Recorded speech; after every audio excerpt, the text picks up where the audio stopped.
بسم اللہ الرحمن الرحیم۔ سن 9 ہجری میں رسول اللہ کی آخری نواسی حضرت بی بی ام کلثوم سلام اللہ علیہا کا نور طلوع ہوا، جبکہ اس سے پہلے 6 ہجری میں رسول اللہ کی پہلی نواسی حضرت بی بی زینب کی ولادت ہوئی، جبکہ 4 ہجری میں آپ کے دوسرے نواسے حضرت امام حسین علیہ السلام کی ولادت ہوئی۔ غزوہ تبوک بھی 9 ہجری میں واقع ہوئی۔ حضرت رسول اللہ صلی اللہ علیہ وآلہ وسلم کو اطلاع ملی کہ نصارۂ شام نے ہرقل بادشاہ روم سے 40,000 کی فوج منگا کر مدینہ پر حملہ کرنے کا فیصلہ کیا ہے، تو اس وقت رسول اللہ نے مدینے کا نظام حضرت علی علیہ السلام کے سپرد کیا اور 30,000 کی فوج لے کر شام کی طرف روانہ ہو گئے۔ روانگی کے وقت حضرت علی علیہ السلام نے عرض کی، مولا مجھے عورتوں اور بچوں میں چھوڑے جا رہے ہیں، تو رسول اللہ نے فرمایا، اے علی، کیا تم اس پر راضی نہیں ہو کہ میں تمہیں ویسے ہی اپنا جانشین مقرر کر کے جاؤں جس طرح جناب موسیٰ اپنے بھائی ہارون کو بنا کر جایا کرتے تھے؟ اے علی، خدا کا حکم ہے کہ یا میں مدینے میں رہوں یا تم مدینے میں رہو۔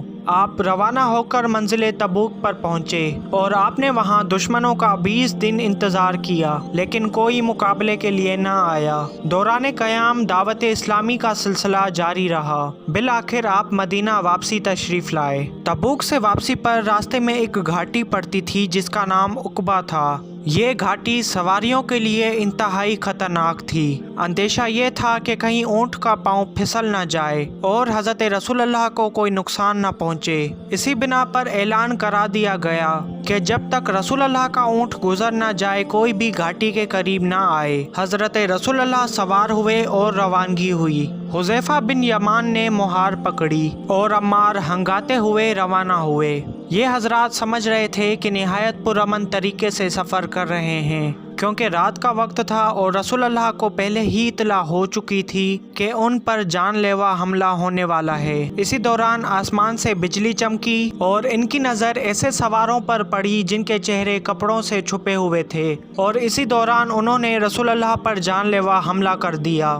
حضرت حذیفہ اور حضرت عمار نے جان نثاری دکھائی اور رسول اللہ کو بچا لیا۔ تب حضرت رسول اللہ نے حضرت حذیفہ سے فرمایا، اے حذیفہ، تم نے انہیں پہچانا؟ یہ لوگ میرے صحابہ میں سے ہیں اور یہ منافق میری جان لینا چاہتے ہیں۔ پھر رسول اللہ نے حضرت حذیفہ کو ان سب کے نام بتا دیے اور رسول اللہ نے حضرت حذیفہ سے فرمایا، اے حذیفہ، کسی کو بھی یہ نام نہیں بتانا ورنہ فساد ہوگا۔ سن 10 ہجری 25 ذی القعدہ کو رسول اللہ نے حج کرنے کا فیصلہ کیا اور مدینہ سے روانہ ہو کر 4 ذی الحج کو مکہ پہنچے۔ آپ کے ہمراہ آپ کی تمام بیویاں اور حضرت سیدہ بھی تھیں۔ روانگی کے وقت آپ کے ساتھ ہزاروں صحابہ روانہ ہوئے اور بہت سے مکہ میں ہی جا ملے۔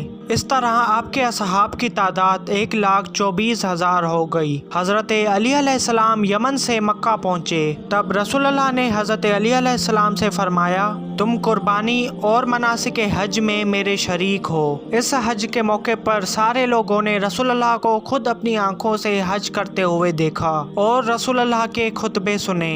رسول اللہ حج سے فراغت کے بعد 14 ذو الحج کو مدینہ کے لیے روانہ ہوئے اور 1,24,000 صحابہ آپ کے ساتھ تھے۔ آپ مقام غدیر پر پہنچے ہی تھے کہ آیت بلق کا نزول ہوا۔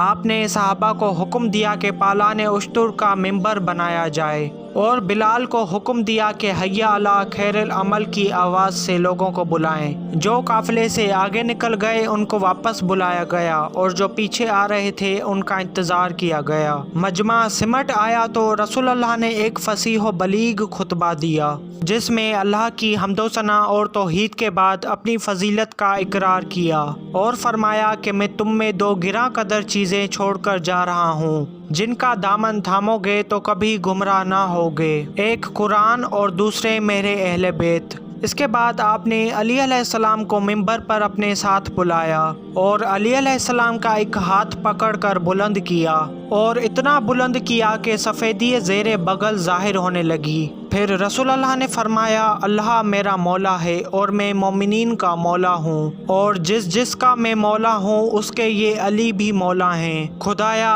علی جس طرف بھی مڑے اسی طرف حق کو موڑ دینا۔ پھر علی علیہ السلام کے سر پر سیاہ امامہ باندھا اور لوگوں نے مبارکباد دینا شروع کر دی۔ سب حضرت علی علیہ السلام کی جانشینی سے مسرور ہوئے۔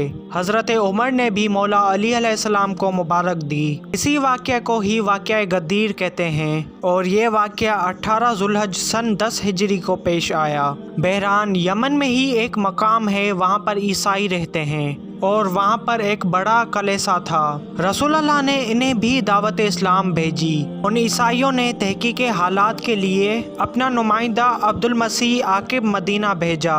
وہ مسجد نبوی کے صحن میں آ کر ٹھہرا، رسول اللہ سے بحث و مباحثہ کیا لیکن وہ قائل نہ ہوئے۔ آخر حکم خدا نازل ہوا کہ اے پیغمبر ان سے کہہ دیجئے کہ دونوں اپنے بیٹوں، اپنی بیٹیوں اور اپنے نفسوں کو بلا کر مباہلہ کریں۔ چنانچہ فیصلہ ہو گیا، اور 24 ذوالحج 10 ہجری کو پنجتن پاک جس میں حضرت رسول اللہ محمد مصطفیٰ صلی اللہ علیہ وآلہ وسلم، ان کے نفس حضرت امام علی علیہ السلام، ان کی بیٹی حضرت فاطمہ الزہرا سلام اللہ علیہا، ان کے بڑے نواسے حضرت امام حسن مجتبی علیہ السلام اور ان کے چھوٹے نواسے حضرت امام حسین علیہ السلام جھوٹوں پر لعنت کرنے کے لیے نکلے۔ نصارہ کے سردار نے جیسے ہی ان کے چہرے دیکھے تو وہ کانپنے لگا اور مباہلہ سے باز آیا اور مسلمان ہو گیا۔ سرور کائنات حضرت محمد مصطفیٰ صلی اللہ علیہ وآلہ وسلم کی زندگی پر مبنی میری اس ڈاکومنٹری کا 11واں پارٹ تھا،